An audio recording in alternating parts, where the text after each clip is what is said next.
একটাই সুর, justice for Baruipur. বাচ্চা মেয়েও সুরক্ষিত না, যেখানে একটা 11 বছরের বাচ্চাকে যেখানে ধর্ষণ করে সেখানে কোনো মেয়েই সুরক্ষিত না। আইন যেটা পাশ হচ্ছে সেটা খাতা কলমে সীমাবদ্ধ থাকছে।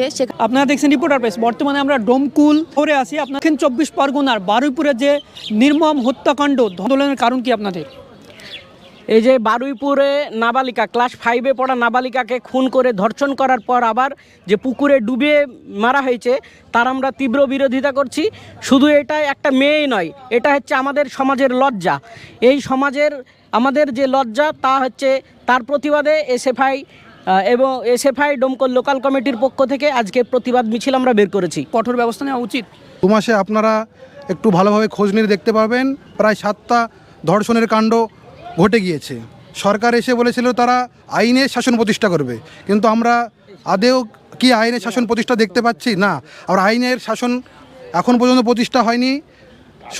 শুনলাম মিডিয়ার মাধ্যমে শুনলাম নাকি দোষীদের গ্রেপ্তার করবো, দুপুরে খরচ করবো, এই বাইট দিয়েছিলেন আমাদের রাজ্যের মুখ্যমন্ত্রী, কিন্তু আদেও কি আসল দোষী কালপ্রিট সেটা বাস্তবায়িত হচ্ছে না, এখনও পর্যন্ত তো হয়নি। সেই প্রতিবাদে আমাদের Domkal local committee, SFI local committee এই ধর্ষণ কাণ্ডের প্রতিবাদে এবং মূল যারা আসামি, মূল চক্রী, তাদের কঠোর এবং দৃষ্টান্তমূলক শাস্তির প্রতিবাদে আমাদের এসএফআই আজকে রাস্তায় নেমেছে। রাজ্যে বর্তমানে বারংবার এই যে ধর্ষণ ঘটনা ঘটে চলছে, মহিলারা কতটা সুরক্ষিত অনুভব করে?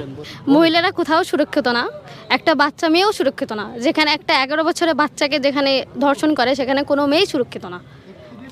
কয়েকদিন আগে মুখ্যমন্ত্রী শুভেন্দু করেছেন যে দুর্গা নামে একটি ফোর্স মহিলা সুরক্ষার জন্য যে পুলিশ গঠন করা হয়েছে, তারপরেও কি মহিলা অসুরক্ষিতভাবে অনুভব করছেন বা চলাফেরা করছেন? সেটাই তো কারণ, নাহলে ওটা কিভাবে হবে কালকে? যদি থাকতো, ফোর্স যদি থাকতো, তাহলে তো কেউ তো হতো না ধর্ষিত। তাহলে কেন হলো কাল? সেটা তো সবথেকে বড় প্রশ্ন। রাজ্যে মহিলাদের জন্য কি কি পদক্ষেপ নেওয়া দরকার সরকারের পক্ষ থেকে? মনে হয় মেয়েদেরকে সেফটি দেওয়া উচিত।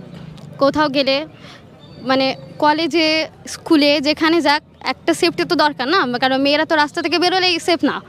মানে কোনো ছেলে যে কোনো মেয়েকে কি বলবে সেটা তো কেউ বলতে পারবে না, কারণ কোনো মেয়ে কোথাও সেফ থাকে না। সেটা তো দেখা দরকার। আর আমার মনে হয় যে প্রত্যেকটা মহিলাকে সুরক্ষিত করার দরকার রাজ্য সরকারের। তাকে দায়িত্ব নেওয়ার দরকার যে কোনো মেয়ে যাতে ধর্ষিত না হয়, আর এইভাবে আরজি করে পর আবার আরেকটা মেয়ে এটা যেন না হয়। একদমই না, একদমই আমরা সুরক্ষিত না। অ্যাকচুয়ালি আইন যেটা পাশ হচ্ছে সেটা খাতা কলমে সীমাবদ্ধ থাকছে। সেখানকার গণ্ডি পেরিয়ে এসে আমাদের সেটা বাস্তবায়িত করার দিকটা যেন মুখ্যমন্ত্রী দেখে, আমরা সেটাই তুলে ধরবো আর কি। আপনাদের এই আন্দোলন কি চালিয়ে যাবেন? হ্যাঁ, আমরা এই আন্দোলন চালিয়ে যাব। যতদিন না দোষীরা শাস্তি পাচ্ছে ততদিন আমরা এই আন্দোলন চালিয়ে যাব। এর পক্ষ থেকে যে আন্দোলন বা প্রতিবাদ মিছিল তারা গঠন করছে বা সেই প্রতিবাদ করছেন, তারা জানাচ্ছেন যে খাতা কলমে যে আইন, পক্সো আইন, সেটা লিখে রাখলে হবে না, সেটা সরকারের মাধ্যমে, প্রশাসনের মাধ্যমে সেটাকে বাস্তবায়িত করতে হবে এবং কঠোরভাবে শাস্তি দেওয়া দরকার যারা আসল দোষী। কারণ বারংবার এই ঘটনা ঘটে চলেছে আইনকে বাস্তবায়িত না করার কারণে, অভিযোগ করলেন। ধন্যবাদ।